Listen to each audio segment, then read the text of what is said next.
فاسألوا أهل الذكر إن كنتم لا تعلمون.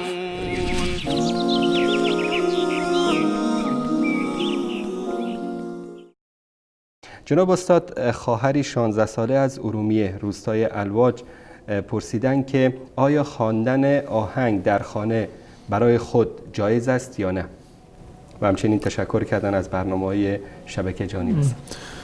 اگر منظورشون از خواندن آهنگ احتمالاً یعنی رجزیه‌ای باشه یا ترانه هایی که به زبان فارسی یا هر زبان دیگری هست و احیانا انسان زمزمه میکنه و حکم این برمیگرده به نوع اون گفتار و نوشتار یا اون شعری که هست. اگر شعری باشه که محتوای اسلامی داشته، موارد ضد اخلاقی نباشد، هیچ گونه اشکالی ندارد و در خلوت و در تنهایی یا حتی در جاهای دیگر انسان مجاز هست که برای رفع خستگی و ملالت نفس اشعاری را یا موارد دیگری را که حفظ دارد اونها را بر زبان جاری بکند و بخواند.